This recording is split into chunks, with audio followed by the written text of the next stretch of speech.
आज का विषय है गंगा ब्रह्मपुत्र रिवर सिस्टम। आज हम लोग एक इस महत्वपूर्ण सिस्टम को पढ़ेंगे और इसमें कई छोटे छोटे प्रश्न आते हैं, इन सबको हम लोग देखने का काम करेंगे।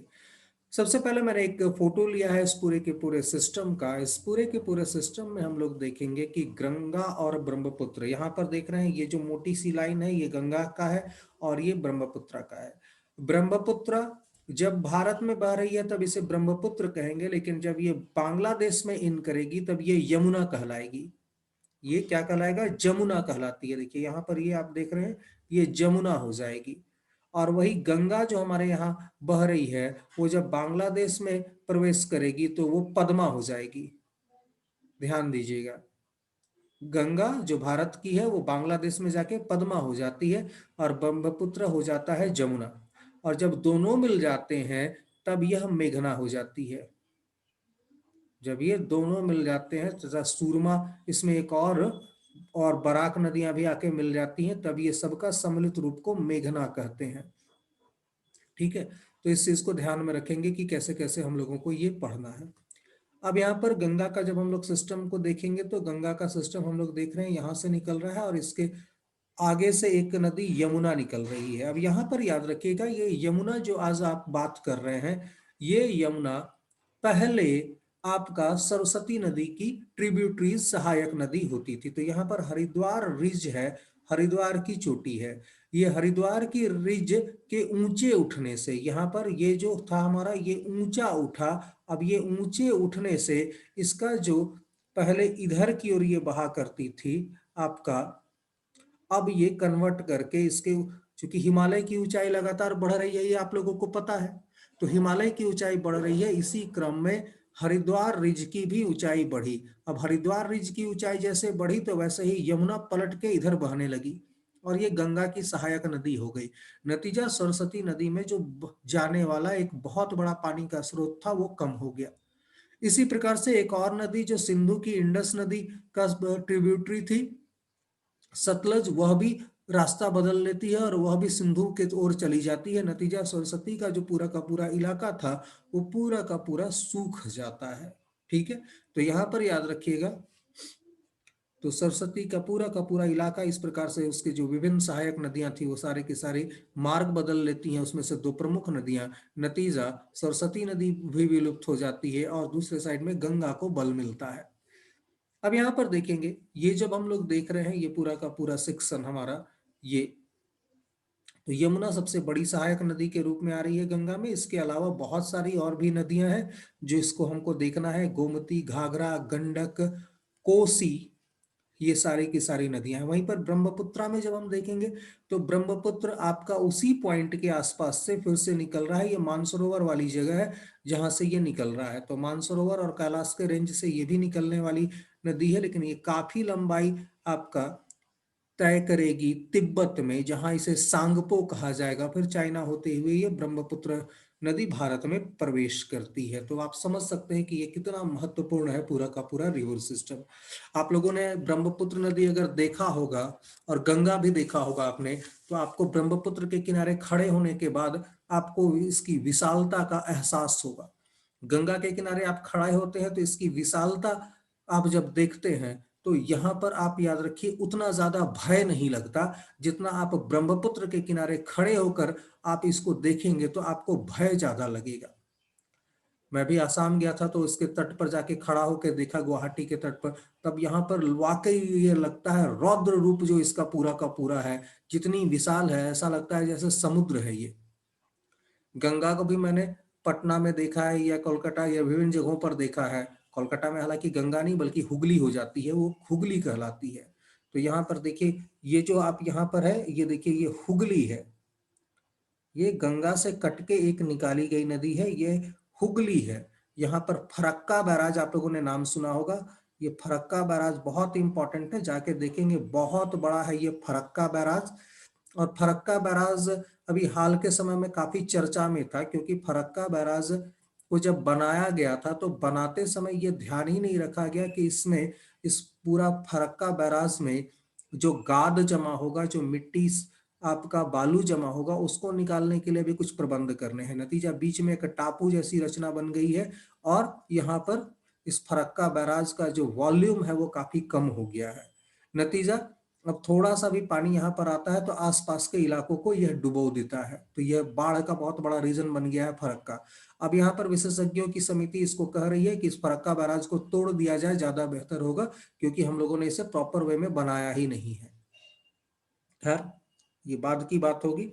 लेकिन यहाँ पर देखिए, ये पूरा का पूरा इसी गंगा नदी से काट के हुगली नदी निकाली गई है। अब यहाँ पर याद रखिएगा, ये हुगली कोलकाता पोर्ट में पानी की कमी ना हो, इसलिए यह आपका पूरा का पूरा फरक्का बैराज की स्थापना की गई थी कि कोलकाता पोर्ट जो बंदरगाह है उसमें कहीं से भी पानी की कमी ना हो।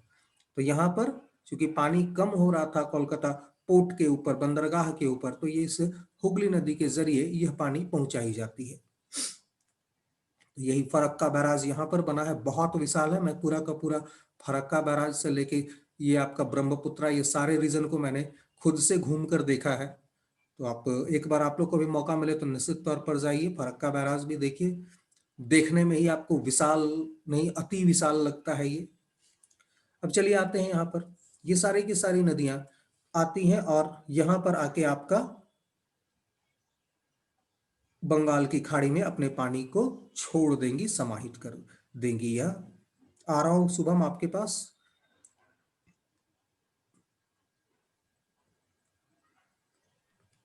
हाँ शुभम, बोलिए, कुछ बोल रहे थे। हाँ, ये फरक्का बैराज कैसे बना है?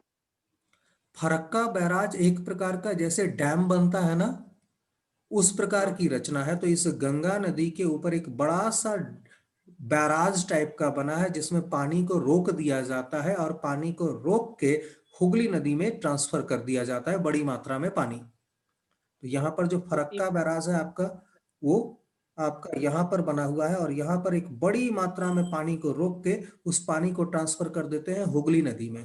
कारण यह है कि अगर हुगली नदी में पानी नहीं डाला जाएगा तो कलकत्ता का जो पोर्ट है वो सूख जाएगा। तो कलकत्ता का पोर्ट में पानी मिलता रहे, वहां पर जहाज की आवाजाही बनी रहे, इसलिए इस फरक्का बैराज का निर्माण किया गया था। और इस फरक्का बैराज से पानी सिंचाई के लिए भी मिलता है और साथ में आपका कोलकाता पोर्ट को भी पानी जाता है।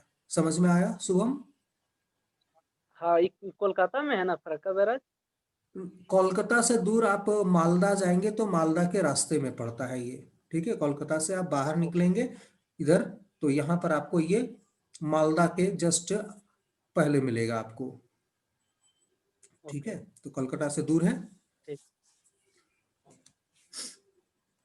ठीक है।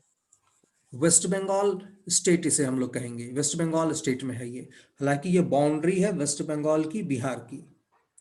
तो वेस्ट बंगाल बिहार दोनों की बाउंड्री पर है एक्चुअली। तो ये जो बाढ़ आता है वो बिहार में आता है, ना कि बंगाल में। तो ज्यादातर बाढ़ आएगा फरक्का बैराज की वजह से बिहार में। तो बिहार के जो अगल बगल के जिले हैं वो सारे के सारे डूब जाते हैं इस फरक्का बैराज की वजह से। तो यहाँ पर से देखो, अब इस पूरे के पूरे ये में हम लोग देख रहे हैं। अब यहाँ पर देखिए कौन कौन से शहर हमारे किस नदी के किनारे हैं। अभी एक यमुना नदी को हम लोग यहाँ पर से देखेंगे। तो यमुना नदी यहाँ पर आपको दिख रहा है, आगरा। यहाँ पर आप कानपुर देख रहे हैं। वहीं पर अगर बात करेंगे यमुना और गंगा के संगम, यानी कि ये है हमारा प्रयागराज, जिसे भूतपूर्व इलाहाबाद कहा जाता था। तो वर्तमान में ये है प्रयागराज। ये नदी आगे बढ़ेगी तो बनारस इसके तट पर है, पटना इसके तट पर है। तो इस प्रकार से वहीं पर ये जो सहायक नदी है, ये गोमती आप देख रहे हैं। गोमती के तट पर लखनऊ बसा हुआ है, याद रखिएगा।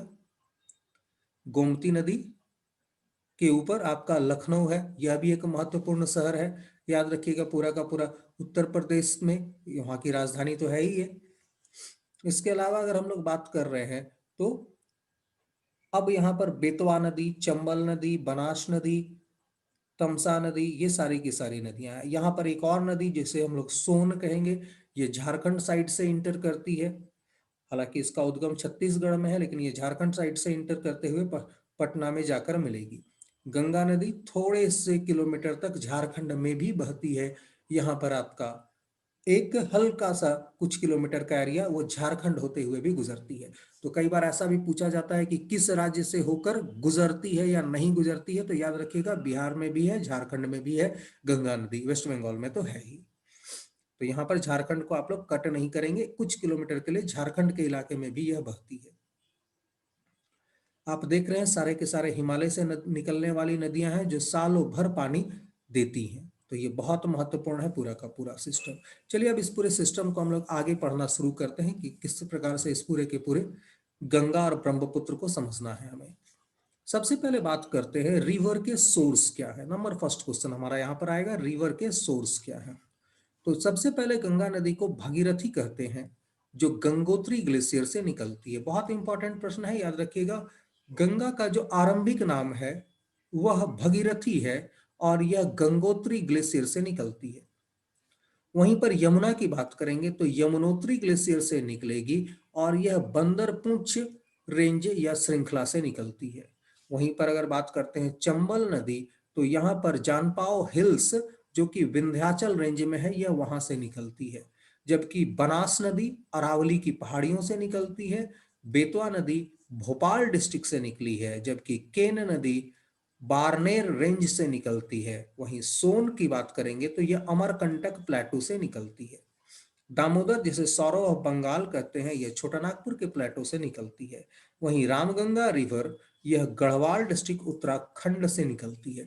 तो ये आप लोगों के लिए क्वेश्चन का सेगमेंट है, समझ लीजिए। आपके लिए कितने सारे क्वेश्चन आपको यहां से मिल गए, कई क्वेश्चन इसको घुमा घुमा के आपसे कर सकता है। सोन नदी के ऊपर बहुत बार क्वेश्चन बन चुका है, दामोदर के ऊपर भी बहुत बार क्वेश्चन बना हुआ है।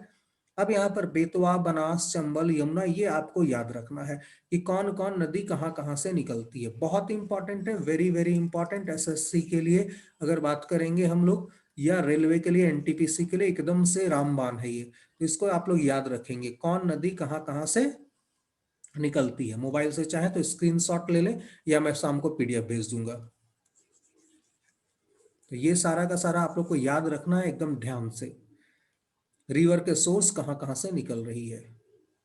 अब आते हैं कुछ और नदियों के बारे में। घग्गर नदी, घग्गर नदी गुराल मंगका पीक से निकलती है। ये हमारा साउथ ऑफ द मानसरोवर इन तिब्बत। अब ये मानसरोवर के दक्षिण में आपका यह तिब्बत से निकलती है।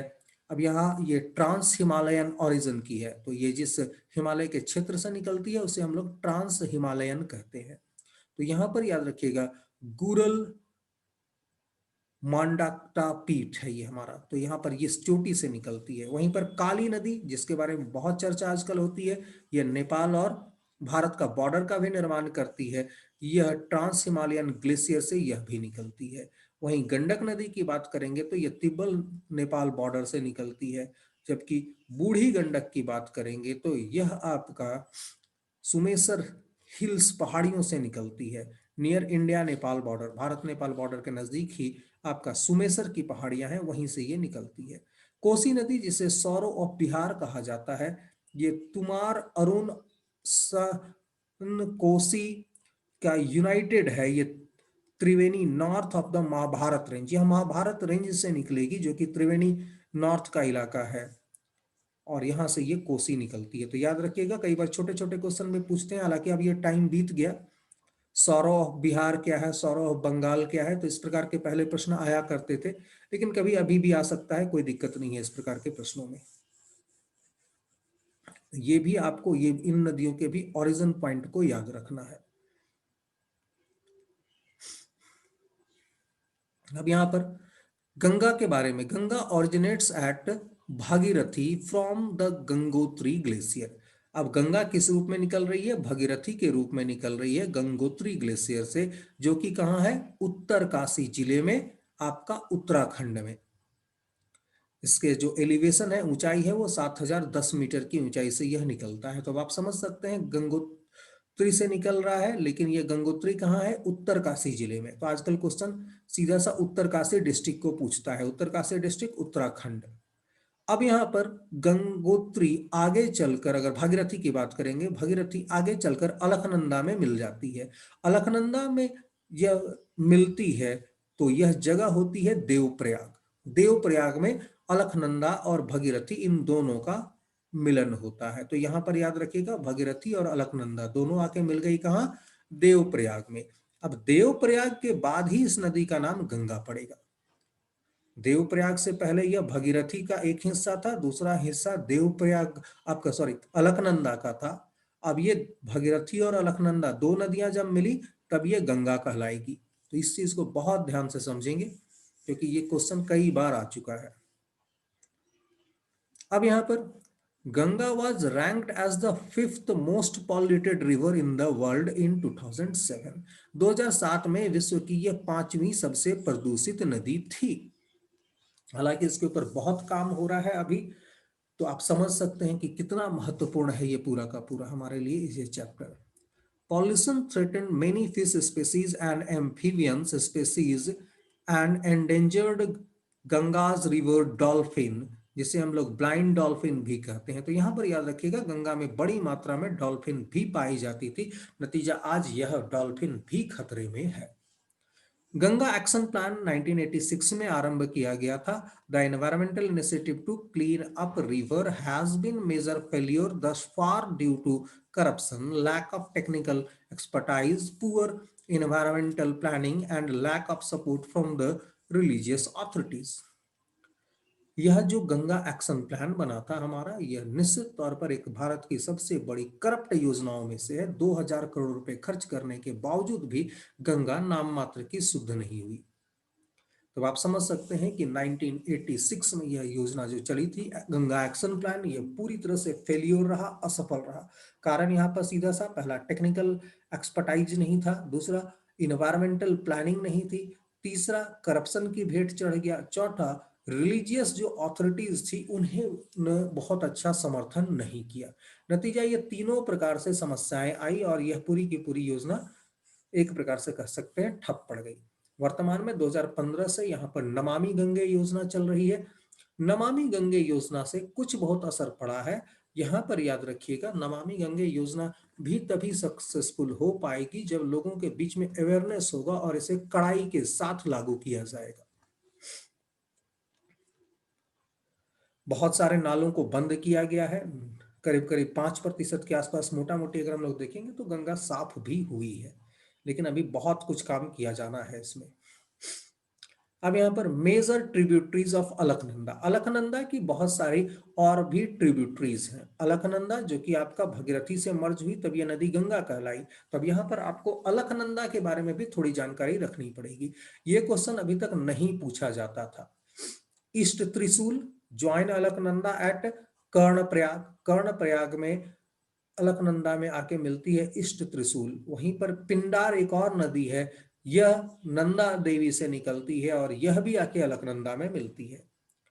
मंदाकिनी और काली गंगा, यहां पर याद रखिएगा मंदाकिनी या काली गंगा यह भी अलकनंदा में आके मिलेगी, यह रुद्रप्रयाग में मिलन होता है। धौली गंगा एक और नदी है और बिसन गंगा एक और नदी है। तो यहां पर याद रखिएगा ये सारा का सारा गंगा है, लेकिन यहाँ पर कंफ्यूजन क्या है, हम लोग किशन गंगा को भी डाल देते हैं। तो किशन गंगा भूल जाइएगा, ये कहीं भी रिलेटेड है। किशन गंगा झेलम की ट्रिब्यूटरीज है, कहीं कंफ्यूज नहीं करेंगे।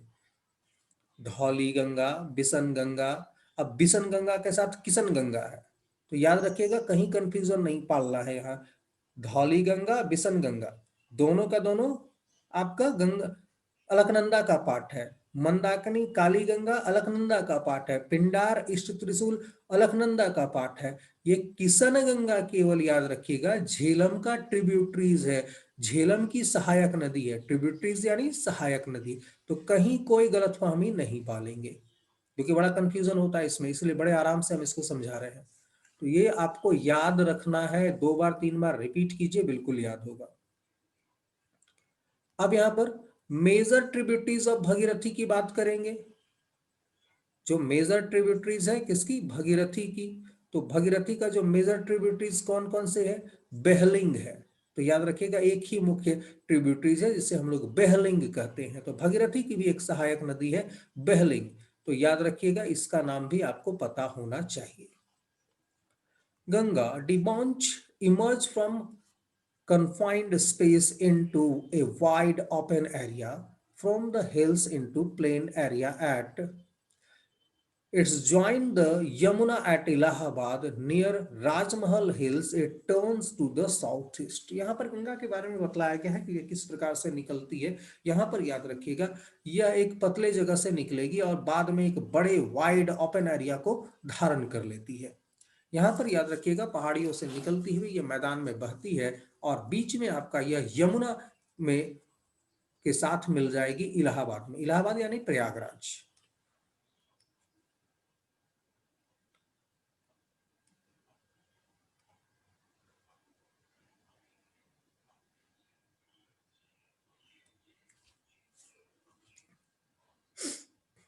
कुछ पूछ रहे थे शुभम?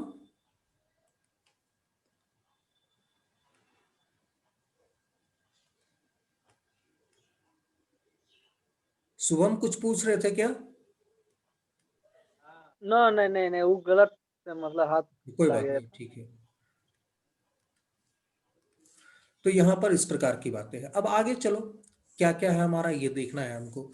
तो यहाँ पर याद रखिएगा, राजमहल की पहाड़ियां, झारखंड का इलाका राजमहल है, आपको पता है। ये साउथ ईस्ट की ओर टर्न ले लेगा, तो साउथ ईस्ट की ओर टर्न ले लेगा तो राजमहल की पहाड़ियों से होता हुआ यह दक्षिण की ओर टर्न ले लेती है। जैसे हिमालय में आप देख रहे हैं, हिमालय भी आगे चलकर दक्षिण की ओर टर्न ले लेता है, बस वैसा ही इसका भी टर्निंग है। एट फरक्का, जिसके बारे में अभी चर्चा कर रहे थे, it bifurcate into Bhagirathi Hooghly. Farakka में यह दो पार्ट में बट जाती है, भगीरथी हुगली इन वेस्ट बंगाल एंड पद्मा मेघना इन बांग्लादेश। तो ये दो हिस्सों में बट जाएगी। एक हिस्सा बांग्लादेश की ओर चला जाएगा, जिसे शुरुआत में पद्मा कहेंगे और बाद में ये मेघना हो जाएगी ब्रह्मपुत्र से मिलने के बाद। लेकिन दूसरा हिस्सा भगीरथी हुगली का होगा। It ceases to known as the Ganga after Farakka. यहां पर याद रखिएगा, it ceases to be known as the Ganga after Farakka. तो यहां पर ये फरक्का के बाद ये बट जा रहा है। ब्रह्मपुत्र और द जमुना। अब यहां पर ब्रह्मपुत्र को ही क्या कहते हैं हम लोग? जमुना कहते हैं बांग्लादेश में।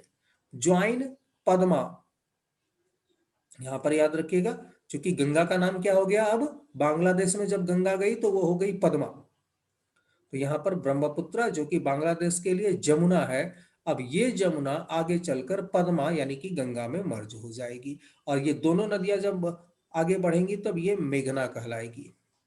The total length of the Ganga River from its source to its mouth, measured along the Hooghly, is 2525 kilometers.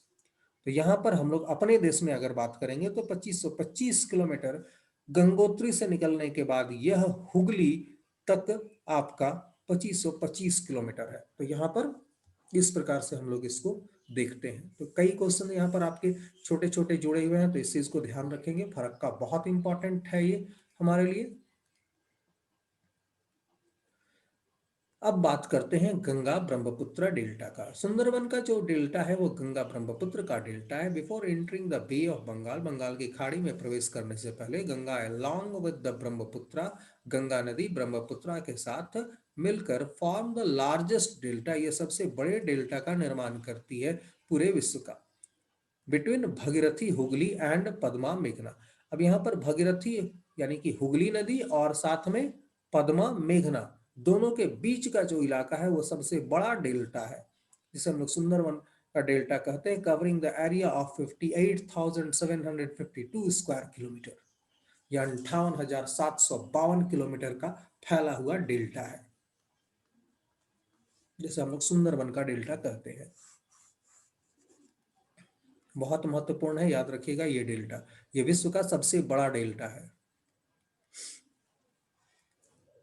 The coastal line of delta is highly intended area. The delta is made of a web of distributaries and islands and is covered by the dense forest called a major part of the delta is a low-lying swamp with is flooded by the marine water during the high tide.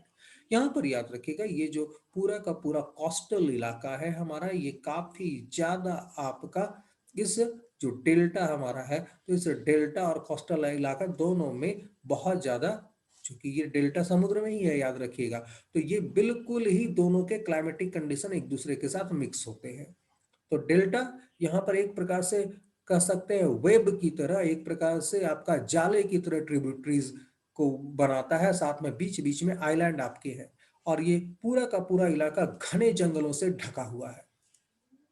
Major part जो delta का है वो लो swamp area है, वो काफी निचली दलदली क्षेत्र को हम लोग यहाँ पर देख रहे हैं। तो मेजर एरिया जो हमारे डेल्टा का है वो हमारा निचला दलदली एरिया है, जो हमेशा फ्लडेड रहता है, यानी कि समुद्री पानी से भरा हुआ होता है जब हाई टाइड आता है। जब ज्वार का समय आता है, हाई टाइड आता है, तब यह ज्वार के समय पूरा का पूरा समुद्री पानी से भर जाता है। अब आते हैं Yamuna river, left bank tributaries जो है यमुना, उसकी बात करेंगे। Largest and the most important tributaries, ये सबसे बड़ी है और सबसे महत्वपूर्ण है। It originates from Yamunotri glacier, इसका उद्गम यमुनोत्री ग्लेशियर से होता है, जो कि बंदर पुंछ रेंज में आपका चोटी में है। यह है आपका गढ़वाल रीजन में, उत्तराखंड के, और एलिवेशन इसका उस जगह का है 6000 metre. It cuts across the Nagtiba and the Masuri and the Siwalik range. यह आपका नागटिबा, मसूरी तथा शिवालिक रेंज होते हुए यह बहती है, उनको काटते हुए यह बहती है। तो यहां पर याद रखिएगा यह भी यमुना काफी महत्वपूर्ण है। It emerge out of the hilly area and enters plain, यह पहाड़ी इलाकों में निकलती है और यह मैदानी इलाकों में बहती है।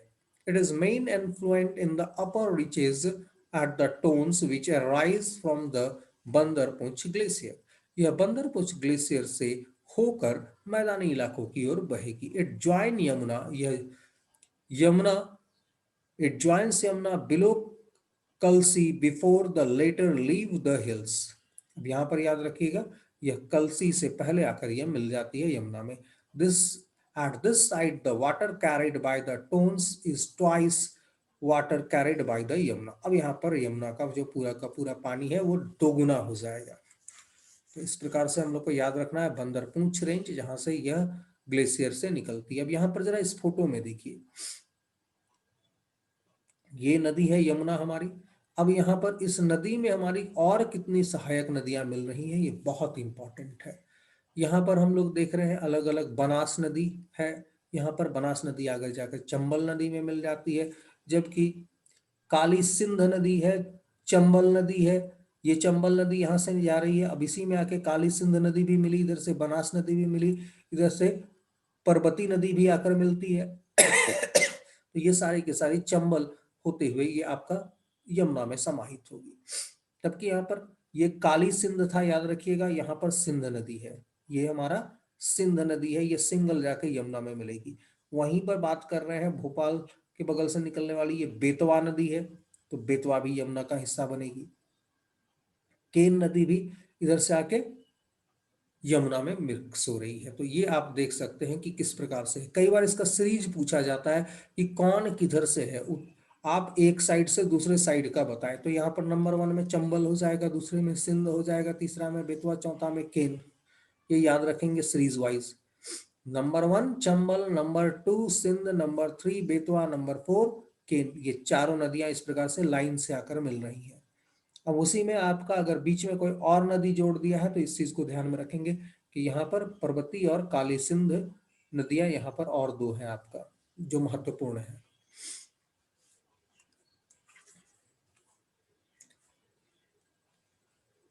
अब यहाँ पर नॉन पेनिजुलर ट्रिब्यूटरीज की बात करेंगे, तो यहाँ पर ऋषि गंगा, उमा, हनुमान गंगा, टोन्स, हिंडन, ये सब उत्तर से आ रही हैं। तो यहाँ पर ये सारा का सारा हमारा नॉन पेनिजुलर रिवर्स है हमारी, जो हिमालय से निकल रही हैं। तो ये उत्तर से आके ऋषि गंगा, उमा, हनुमान गंगा, टोन्स, हिंडन, ये सारी के सारी यमुना के में आके मर्ज हो रही हैं। वहीं पर पेनिजुलर जो दक्षिण से आके, दक्षिण भारत से आके पेनिजुलर इंडिया से आके मर्ज हो रही हैं, वो चंबल, सिंध, बेतवा और केन थी। यहाँ पर याद रखिएगा चंबल, सिंध, बेतवा और केन लाइन से आपका लिखा हुआ है। तो चंबल, सिंध, बेतवा और केन, ये 4 नदियां हैं जो हमारा प्रायद्वीप से, पेनिजुलर इंडिया से आके मर्ज हो रही हैं। It unites with the Ganga near Triveni Sangam Allahabad, यह यूनाइट होती है, कहाँ यूनाइट होती है, गंगा के साथ त्रिवेणी के संगम पर। यानी कि इलाहाबाद प्रयागराज के संगम पर। The total length of the Yamuna, पूरा का पूरा यमुना की लंबाई है 1376 किलोमीटर। इलाहाबाद तक यह 1376 किलोमीटर लंबी है। It creates highly fertile alluvial Yamuna Ganga Doab. यह सबसे ज्यादा फर्टाइल उर्वरा शक्ति वाला यमुना गंगा दोआब का यह निर्माण करती है। Region between between itself and Ganga, और वह क्षेत्र यमुना और गंगा के बीच का है, in the Indo Gangetic plan. तो यहां पर याद रखिएगा, बहुत महत्वपूर्ण, यह यमुना गंगा दोआब का निर्माण करती है। दोआब यानी दो नदियों के बीच का क्षेत्र को कहते हैं दोआब। दोआब किसे कहेंगे? दो नदियों के बीच के क्षेत्र को कहते हैं दोआब। तो यहाँ पर त्रिवेणी संगम में ये आ रहा है। अब यहाँ पर ओरिजिन से लेके त्रिवेणी संगम तक यानी कि इलाहाबाद तक 1376 किलोमीटर इसकी लेंथ है हमारी, और यह गंगा यमुना दोआब की स्थापना या निर्माण भी करता है। अब पहला नदी पकड़ेंगे, चंबल नदी। द चंबल नदी rises in the highland of the Janapao hills. Janapao hills से ये निकलती है। कहां पर है ये? विंध्याचल रेंज में है। तो विंध्याचल पर्वत श्रृंखला में यह आपका जानपाओ हिल्स से यह नदी निकलती है। यह मालवा के पठार होते हुए बहती है। यह यमुना में जाकर मिलती है इटावा डिस्ट्रिक्ट, उत्तर प्रदेश में। इटावा डिस्ट्रिक्ट मुलायम सिंह का जिला है। इटावा आप लोग को पता ही होगा, अगर आप लोग पॉलिटिकल न्यूज में इंटरेस्ट रखते हैं तो। इटावा मुलायम सिंह जी का जिला है। ये वहां जाकर यमुना में जाके मर्ज होती है, और यह है हमारी चंबल नदी। चंबल जो कि बीहड़ों के लिए जाना जाता है, आप लोग को पता ही है। The river flow much below its bank due to severe erosion because the poor rainfall and numerous deep ravines have been found in the Chambal Valley, giving rise the badland topology, arid landforms. The total length of the river is 1050 kilometre. समझिए इसको ढंग से क्या ये कह रहा है। The river flow much below it's bank, यह अपने किनारों से काफी नीचे बहती है। याद रखिएगा, इसकी गहराई यहाँ पर काफी ज्यादा है, ये अपने किनारों से काफी नीचे बहती है। कारण यहाँ पर है कि यहाँ पर सॉइल इरोजन काफी बड़ी मात्रा में होता है, और दूसरा रेनफॉल यानी कि पानी बहुत कम बरसता है। तो यहाँ पर चंबल वैली अगर बात करेंगे तो यह काफी निचला वैली है जो जाके सीधे यमुना में मिलेगा। साथ में इसको बैडलैंड टोपोलॉजी कहेंगे, एरिड लैंड फॉर्म है। आप लोगों ने पान सिंह तोमर मूवी देखी होगी, तो पान सिंह तोमर में देखेंगे इसी प्रकार के बीहड़ों का वर्णन किया गया है, वहीं पर पिक्चराइजेशन इन्हीं बीहड़ों का है। तो यहाँ पर ये इलाका पूरा का पूरा ड्राई जोन है, पानी बिल्कुल नहीं पड़ता है, लेकिन फिर भी उसमें यह चंबल नदी थोड़ी बहुत आपकी बहती हुई नजर आती है। बहुत इंपॉर्टेंट है, dams of on the Chambal. Chambal नदी पर कौन कौन से डैम बने हैं? द गांधी सागर डैम, पहला गांधी सागर डैम बनता है, first of the four dams, ये चारों श्रृंखलाओं में पहला है। Build on the Chambal river, located in the Rajasthan Madhya Pradesh border, ये राजस्थान मध्य प्रदेश के बॉर्डर पर है। तो पहला है गांधी सागर डैम। दूसरा है Rana Pratap Sagar dam, located 52 kilometer downstream of the Gandhi Sagar.